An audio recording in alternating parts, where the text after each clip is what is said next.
So let's get into this Beyonce CMAs thing. Both Beyonce, I got this from X, both Beyonce and Post Malone ventured into country music this year and both earned #1 songs.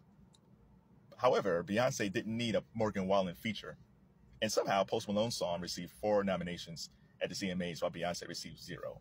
Yeah, so Post Malone's song is called I Had Some Help with Morgan Wallen. Morgan Wallen said some controversial things a few years ago, and if it was Eminem or Robin Thicke, he probably would have been canceled. But country music is like, country fans are like, we don't care. Keep on making those hits. And Morgan Wallen is a made man. He is a Teflon Don in country music. Morgan Wallen can say or do just about anything. And he's always going to have a #1 album and a #1 song. So Post Malone did the smart thing. Post Malone never made a country album in his life. So if you're going to do that, you ride the coattails of Morgan Wallen, and he ended up having, as some people say, the song of the summer, which I think is probably Sabrina Carpenter's Espresso or Shabuzi's The Bar song, Tipsy. But hey, he scored a #1 hit that way. And Beyonce, she didn't need a feature. Texas Hold'em scored #1 on the country charts on its own. However, if you ask Beyonce fans, name 5 other country songs that came out this year, most of them probably can't without using Google. So even though, they pushed her to #1, they weren't really country fans. They just wanted Beyonce to get that #1 spot. But Texas Hold'em is a good song. I like it. I like the video. She looks fantastic in that video. And I like the song. As far as the nominations, yeah, so Post Malone's album, I think it's F1 Trillion, wasn't up for contention for Album of the Year because I think it came out after they had the nominations. But he got 4 nominations for with the Morgan Wallen song, and Beyonce didn't get anything for Cowboy Carter or for Texas Hold'em. And I think this is just a tragic mistake by CMA. And I'll tell you why. Now, did Beyonce deserve an Album of the Year? I don't know if she deserved it, but she did a new country type album. There's songs that could be very easily played on country radio, but it's a mixture of who she is and a mixture of country, which a lot of artists tend to be doing nowadays. Like, you have some people who do straight up country and people who do hybrid type albums, and she made a hybrid type album, which was kind of innovative. And I think there's going to be quite a few female country artists down the line who's going to take cues from Cowboy Carter. Post Malone made an album full of duets that sounds like anything you hear on country radio. Like, the one thing that country radio and hip hop have in common today is that when you turn on both stations, you hear the same stuff. A lot of hip hop sounds the same, a lot of the beats sound the same, a lot of the artists sound the same on hip hop, and a lot of singers sound the same, a lot of content is the same, a lot of the production is the same when it comes to country music. I used to be able to tell the difference between a Willie Nelson and a Johnny Cash, or a Garth Brooks and a Brad Paisley. I can't do that anymore. I mean, unless I was a deep country fan. And I was like, yeah, I can tell the difference. But if you're just a casual fan like I am, I can used to tell the difference. I can't tell the difference anymore. But Post Malone did the smart thing. He made a country 2024 country album that's relevant for today. So here's why I think this CMA's made a mistake. 2016, if we go back, Beyonce was on the CMAs with the Dixie Chicks, and they performed a song. The Chicks love Beyonce. Beyonce loved the Chicks, so they're fine. But when the video was posted online, there was some racist comments from people, and I think they said part of it stemmed from the fact that Beyonce supported Black Lives Matter. Oh, perish the thought that black folks shouldn't be get killed by the police. Oh no, that's totally wrong. Oh, perish the thought that that police brutality is wrong. I, for the life of me, don't know how people don't think that police brutality is wrong. But I guess it's against black folks, everything is wrong, I guess. So yeah, there were some fans, not all of them, but there were some fans who didn't like the fact that Beyonce supported Black Lives Matter. And then some of that also probably stems from the fact that the Chicks said what they said about George W. Bush and the Iraq War, particularly Natalie Maine.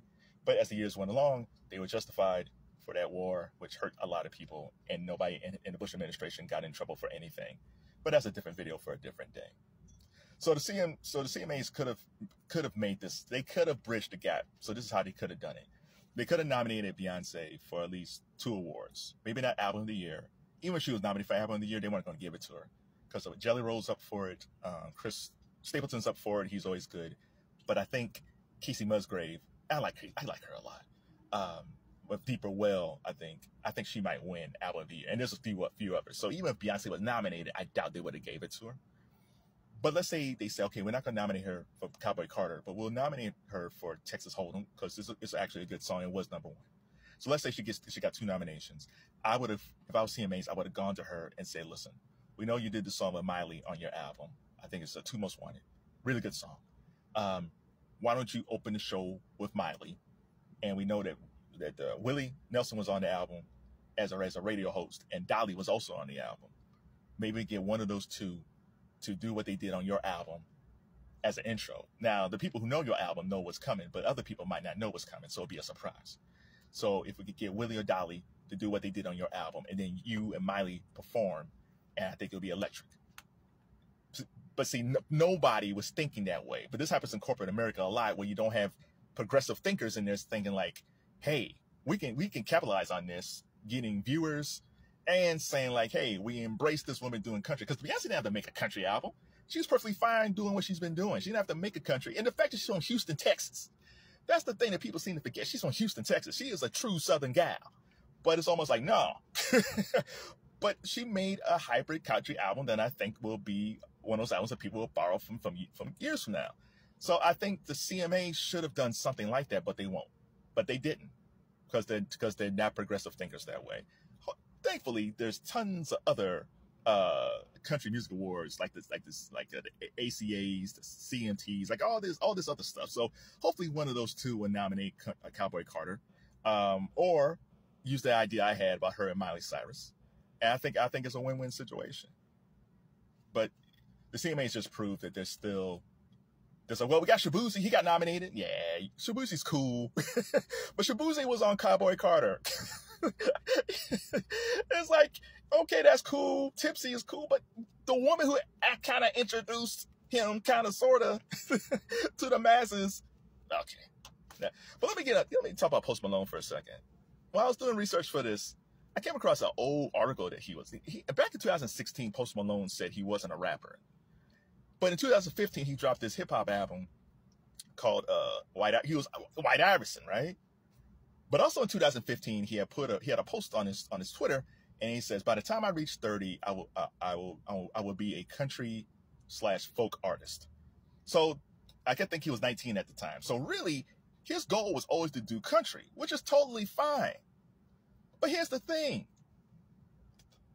I guess before when he first started out, before the White Iverson, he was kind of like the Beastie Boys. He was kind of doing like rock stuff. Like the Beastie Boys did like punk stuff, and they got into hip hop. And then as the years went along, they created their own sound, which is totally fine. But the Beasties always had love for hip hop. I never heard the Beasties said anything bad about hip hop, or just criticized hip hop, or just left hip hop behind solely. It seems like to me, Post Malone realized it's hard to break into country music as a 19-year-old. It's hard to break into country music at any age. It's tough because everybody basically sounds the same. But it was easier to break into hip hop as a white rapper with tattoos on my face, using the name White Iverson. So you got the white part and the Iverson part from Allen Iverson. You combine the two, and it kind of got him into hip hop, which is cool. And he was all right. Like, he made some cool tracks, but then he went from there to kind of doing hip hop and pop, and then kind of went pop, and now he's country. So he definitely had a plan what he wanted to do. But here's the thing. These are the reasons why I'm always going to have love for Eminem or someone like Robin Thicke. Robin Thicke lives and breathes R&B. He loves R&B. He will never turn on his R&B audience, just like Eminem would never turn on his hip-hop audience. They might try to do different things, but they have love for their audiences. I don't know if Post Malone ever loved hip-hop. It's almost like hip-hop was a means to an end for him to get in so he can get in the country, which is totally fine. So I hope he's a success on country, but stay over there, man. Like, don't, after a couple of years, if things don't turn out country, I don't want him coming back saying, like, hey, remember me? I used to be White Iverson. Hello. Say, no, bruh. Now, again, I don't know if that's his intent. I never talked to the dude, but it just seems like to me that he really didn't have much love for hip hop. That's not cool, man. That's one thing about Beyonce. Like, Beyonce, she has a love for R&B. She has a love for hip hop. She has a love for country. Like, she's the true deal. I don't know if Post Malone's the true deal. Maybe over country he is. But I don't ever want to see this cat back in hip-hop. I like my artists true. True like Johnny Cash, Willie Nelson, and Beyoncé.